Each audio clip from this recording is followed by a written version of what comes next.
Hello everyone, today we are starting the lecture there plus be. There plus be के बारे में बात करेंगे और क्वांटिफायर्स के बारे में बात करेंगे। दोनों बहुत ही अहम लेक्चर हैं और बहुत ही कॉमन लेक्चर है इंग्लिश में। है बहुत छोटी चीज ये क्वांटिफायर्स, परेशान बहुत करते हैं लोगों को, कंफ्यूजन बहुत होती है क्वांटिफायर्स में। तो आज हम पढ़ेंगे और अपना कॉन्सेप्ट क्लियर करेंगे क्वांटिफायर्स के हवाले से और देयर प्लस बी के हवाले से। शुरुआत करूंगा इस बात से, वैसे तो इंग्लिश में मुख्तलिफ तरह के देयर हैं। एक देयर ये है जिसकी हम बात कर रहे हैं, एक और देयर है ये वाला जिसको आप लोग पोजेसिव एडजेक्टिव कहते हैं। क्या कहते हैं? Possessive adjective. उनका, इट इज देयर क्लास, ये उनकी क्लास है, उनका, देयर। और एक दे आर को मिला के बोलते हैं देयर। एक ये वाला भी देयर है। तीन तरह के देयर है इंग्लिश में। एक यही वाला जो हम पढ़ने वाले, दूसरा है देयर पोजेसिव एडजेक्टिव, जैसे माय, मेरा, आवर, हमारा, योर, तुम्हारा। इसी तरीके से देयर, उनका, पोजेसिव एडजेक्टिव, प्रोनाउन की एक टाइप। फिर इस तरीके से एक है दे आर, कॉन्ट्रैक्शन, जैसे ही इसको मिला के हीज, शी इसको मिला के शीज। इसी तरीके से दे आर को मिला के देयर। तो नीचे वाला देयर, ये दोनों देयर हमारे कंसर्न, ये दोनों हमारे कंसर्न, हमारे फोकस नहीं है, हमारा गर्ज नहीं है, कंसर्न नहीं है, ये हमारा फोकस नहीं है। आज ये हमारा कंसर्न नहीं है, हमारा फोकस नहीं है। ये लेक्चर हमारा कंसर्न, हमारा फोकस है ये ऊपर वाला देयर। तो इंग्लिश में तीन तरह के देयर होते हैं। एक देयर पोजेसिव एडजेक्टिव, एक देयर जो है ना आवाज निकलती है वो कॉन्ट्रैक्शन, और फर्स्ट वाला जो हम पढ़ने वाले हैं जो हमारा कंसर्न है, हमारा फोकस है। तो लेक्चर का नाम है देयर प्लस बी। किस लिए इस्तेमाल होता है? We use it for existence. हम इसे यूज करते हैं एग्जिस्टेंस के लिए। अगर इस लेक्चर को जानना है तो पहले इस वर्ड का मतलब जानना होगा, एग्जिस्टेंस। फायजा, क्या मतलब होता है एग्जिस्टेंस का? किसी चीज की मौजूदगी, किसी चीज की प्रेजेंस। तो जब भी किसी चीज की मौजूदगी, किसी चीज की प्रेजेंस बताएंगे, वो किस में बताएंगे? हमेशा देयर प्लस बी में बताएंगे। किसी भी चीज की मौजूदगी, ये चेयर्स यहाँ पे मौजूद है भाई, ये व्हाइट बोर्ड यहाँ पे मौजूद है, ये स्टूडेंट्स यहाँ पे मौजूद है, ये एसी यहाँ पे मौजूद है, ओके, ये कैमरा यहाँ पे मौजूद है। ये जब भी किसी चीज की मौजूदगी बताएंगे तो वो देयर प्लस बी से बताएंगे। अच्छा, बी का क्या मतलब है? बी का मतलब है, बी एक साइन है जिसका मतलब है इज, एम, आर, प्रेजेंट के लिए। पास्ट की बात करेंगे तो ये होगा वॉज, वर। प्रेजेंट की बात करेंगे तो इज, एम, आर, और पास्ट की बात करेंगे तो वॉज, सॉरी, पास्ट की बात करेंगे तो वॉज और वर। अब इतना तो आपको मालूम ही होगा कि इज, एम, आर और वॉज, वर कहां कहां लगता है। हमें पता है किसके साथ इज, एम, आर लगता है, किसके साथ वॉज, वर लगता है। अच्छा, यहां देयर में क्या होगा? देयर में there plus be, there is, there are. Am इतना यूज नहीं होगा। इस किसके लिए इस्तेमाल होगा? एक चीज के लिए। आर किसके लिए इस्तेमाल होगा? ज्यादा चीजों के लिए। इसी तरीके से वॉज किसके लिए इस्तेमाल होगा? एक चीज के लिए। वर किसके लिए इस्तेमाल होगा? ज्यादा चीजों के लिए। तो आप कहते हैं सर इंग्लिश में किसी भी चीज की मौजूदगी कैसे बताई जाती है? मैं बोलता हूं कि इंग्लिश में किसी भी चीज की मौजूदगी बताई जाएगी देयर प्लस बी से। कैसे बताई जाएगी भाई? There plus B. बी का मतलब है इज, एम, आर, प्रेजेंट के लिए। पास्ट के लिए है वॉज, वर। जैसे मैं कहता हूं क्लास में 15 चेयर हैं, तो मैं बोलूंगा देयर, और मुझे पता है ज्यादा के लिए इज, एम, आर में से आर इस्तेमाल होता है, तो मैं कहता हूं there are 15 chairs in class. Class में 15 चेयर्स हैं। There are 5 students in class. Class में 5 स्टूडेंट हैं। मेरे घर में 3 रूम्स हैं। In my rooms, there is क्यों आ रहा है? 3 है ना। हाँ, in my house there are 3 rooms. मेरे घर में 2 कार हैं।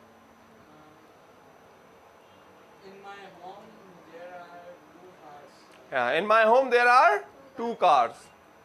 और 2 कार्स आएगा, कार नहीं। 3 रूम्स आएगा, 3 है ना, रूम है, प्लूरल है। तो इस तरीके से, तो ये है there is, there are. Pakistan में 5 सूबे हैं। There are 5 provinces in Pakistan. मेरे घर में 3 दरवाजे हैं।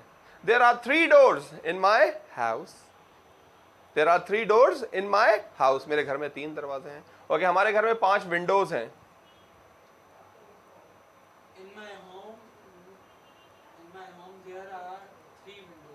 In my home there are 5 windows.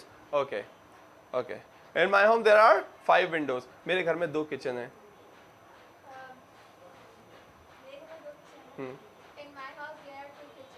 In my house there are 2 kitchens. So when we talk about existence, मौजूदगी की बात करते हैं तो देयर प्लस बी। और कौन सी मौजूदगी भाई? डेफिनेट, डेफिनेट क्वांटिटी, यानी जो तादाद हमें पता है, जैसे हमने कहा there are 15 students, there are 5 students, there are 15 chairs, इस तरीके से मैं कहता हूँ there are 3 rooms in Eureka, पता है हमें तादाद भाई 3 है। There are 2 offices in Eureka, there are 3 rooms in Eureka, there are 50 chairs in Eureka. ये सारी क्वांटिटी क्या है?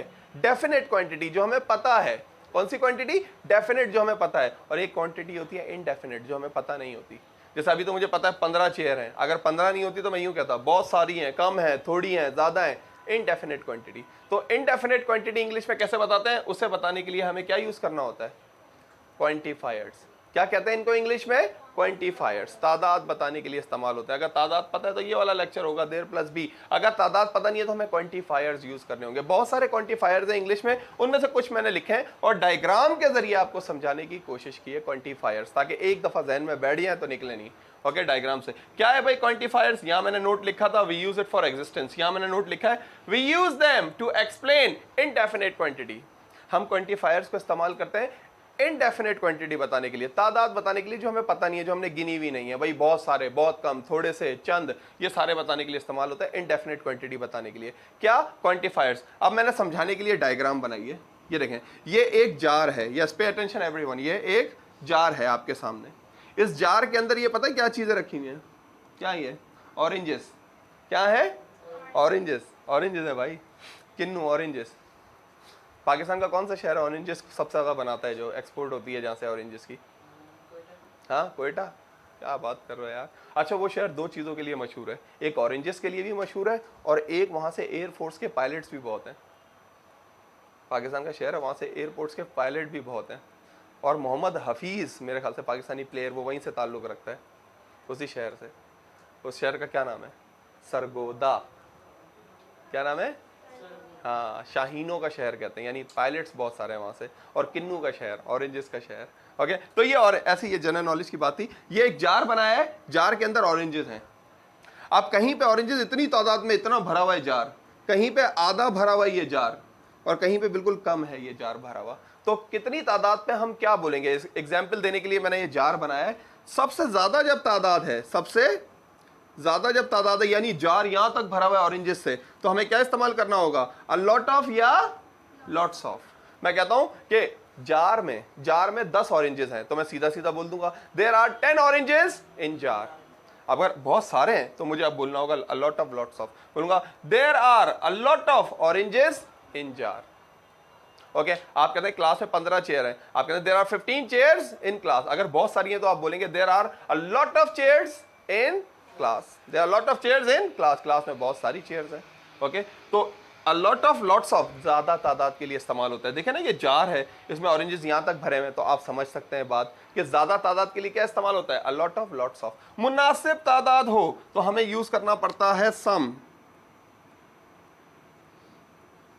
क्या यूज करना पड़ता है? सम। जैसे देखें, आधा भरा हुआ है जार, कुछ है ऑरेंजेस, तो बोलूंगा there are some oranges in jar.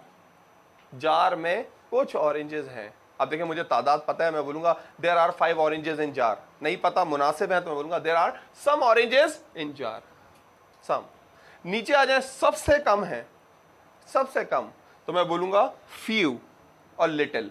अब फ्यू कहाँ होता है, लिटिल कहाँ होता है, ये भी एक्सप्लेन करते हैं। सबसे पहले फ्यू और एनी कहाँ इस्तेमाल होता है, मुख्तलिफ चीजें और भी एक्सप्लेन करते हैं। सबसे पहले फ्यू और लिटिल। यहां मैं बोलूंगा few. There are few oranges in jar. Jar में चंद ऑरेंजेस है। उर्दू में भी ऐसे ही बोलते हैं, जार में बहुत सारे ऑरेंजेस हैं। बहुत सारे से हम समझते हैं हाँ भाई भरा हुआ है। कोई कहता है जार में कुछ ऑरेंजेस हैं, अच्छा भाई आधा होगा। जार में चंद ऑरेंजेस हैं, अच्छा भाई थोड़े से ये नीचे हैं बस। तो हमें उर्दू में भी क्वांटिफायर्स होते हैं, बहुत सारे, कुछ, चंद। ऐसे इंग्लिश में होता है a lot of lots of. There are lot of oranges. Okay, there are a lot of oranges in jar. There are some oranges in jar. There are few oranges in jar. Class में बहुत सारी chairs हैं। There are a lot of chairs in class. Class में कुछ chairs हैं। There are some chairs in class. Class में चंद chairs हैं। There are few chairs in class. अच्छा, ये तो हो गया lot of, lots of, some, any, few, little. मगर सवाल जैसे नीचे से शुरू करते हैं, few और little। सर ये few कहाँ आएगा, little कहाँ आएगा? ओके, तो बता दूं मैं आपको, few हमेशा कम तादाद के लिए, मगर कम तादाद के लिए इस्तेमाल होता है फ्यू, मगर किसके लिए? काउंटेबल। लिटिल हमेशा कम तादाद के लिए वो भी इस्तेमाल होता है, मगर अनकाउंटेबल के लिए, अनकाउंटेबल के लिए। आप कहते हैं फ्रीजर में, फ्रीजर में थोड़ा सा दूध है, थोड़ा सा मिल्क है फ्रीजर में, तो क्या बोलेंगे? देयर इज फ्यू मिल्क, हाँ, there is little milk in freezer. ये तो नहीं बोलेंगे there is few milk, fridge में चंद मिल्क है, ऐसे तो नहीं बोलेंगे ना, थोड़ा सा है। अनकाउंटेबल के लिए लिटिल। मेरी बाइक में थोड़ा सा पेट्रोल है, there is little petrol in my bike, थोड़ा सा पेट्रोल है।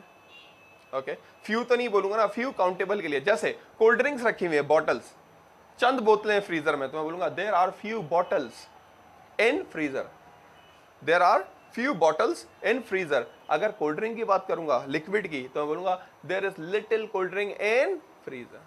तो फ्यू काउंटेबल, लिटिल अनकाउंटेबल के लिए। इसी तरीके से आप सम और एनी, सम और एनी, सम इस्तेमाल करते हैं हम लोग अफर्मेटिव के लिए, किसके लिए? अफर्मेटिव के लिए, सादे जुमले के लिए। और एनी हमेशा इस्तेमाल होता है नेगेटिव और इंटेरोगेटिव के लिए।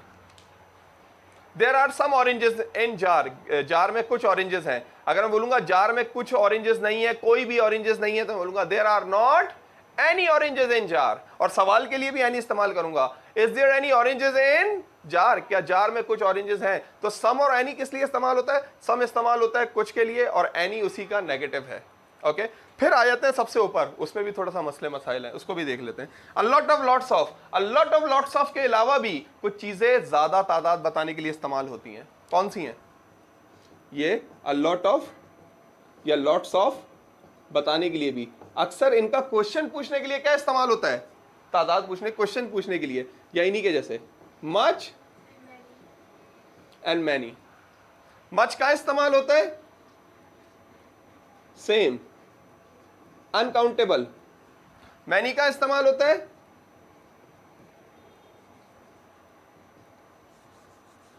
इसी के साथ साथ मैं कह रहा था मच और मैनी, ये अनकाउंटेबल के लिए और मैनी काउंटेबल के लिए। सवाल में बहुत इस्तेमाल होता है, हाउ मच, हाउ मैनी, और वैसे भी इस्तेमाल होता है। मैं कहता हूं there are a lot of students in class, there are many students in class. There are a lot of chairs in class, there are many chairs in class. There is a lot of water in tank, there is much water in tank, ये भी इस्तेमाल होता है। तो much और many भी किसकी तरह है? A lot of, lots of की तरह है। क्वेश्चन में भी यही इस्तेमाल होते हैं, how many students are there, how much water is in the tank. अच्छा, इसके लिए, इसके अलावा एक और वर्ड है इनका, एक और वर्ड है, वो यहीं लिख देता हूं। एक और वर्ड है, वो क्या है? प्लेंटी। ये भी तादाद के लिए इस्तेमाल होता है, plenty. Plenty of students are present here, plenty of chairs are in the class, there are plenty of chairs, there are plenty of chairs, plenty of chairs. एक कहावत है इंग्लिश में, plenty of fish are present in a sea. क्या कहावत है? यहाँ पे and करते हैं एक फनी कहावत के साथ। क्या कहावत है इंग्लिश में? कहते हैं कि plenty of fish are present in the sea. क्या मतलब है फायदा? Plenty of fish are present in the sea, समंदर में बहुत सारी मछलियां हैं। वैसे इस कहावत को क्या मतलब है? इस कहावत का, दुनिया में बहुत सारी लड़कियां हैं, एक आएगी एक जाएगी। Plenty of fish are present in a sea. अच्छा, मैं आपको बता दूं, फिश मछली को कहते हैं, और मछलियों को, बहुत सारी मछलियों को भी क्या कहते हैं? फिश। एक ही टाइप की, जैसे भाई ये वाली मछली है और यही वाली मछलियां बहुत सारी हैं, यही वाली, इनको क्या बोलेंगे? इसको भी, एक को भी फिश बोलेंगे और ज्यादा को भी फिश। अगर ये अब ये दूसरी टाइप वाली, ये इधर पड़ी हुई है, दूसरी टाइप वाली, ये तीसरी टाइप वाली, ये इधर पड़ी हुई है। अच्छा, ये अलग अलग स्पीशीज हैं, इन कलेक्शन को, इनको बोलेंगे फिशेस। हम लोग सबको ही फिशेस बोलते हैं, प्लूरल को फौरन फिशेस बना देते हैं। फिश सिंगुलर और फिश ही इसका प्लूरल है। Okay, so what I was talking about there plus be. There plus be किस लिए इस्तेमाल होता है? मौजूदगी के लिए, किसी भी चीज की मौजूदगी बताई जाती है। समझ आया आपको कि देयर प्लस बी क्या है? फिर आपको समझ आया कि क्वांटिफायर्स क्या है, इंग्लिश में क्वांटिफायर्स क्या है? ज्यादा तादाद है तो a lot of, lots of. Much, many, plenty. मुनासिब तादाद है तो सम, एनी, और कम तादाद है तो फ्यू और लिटिल।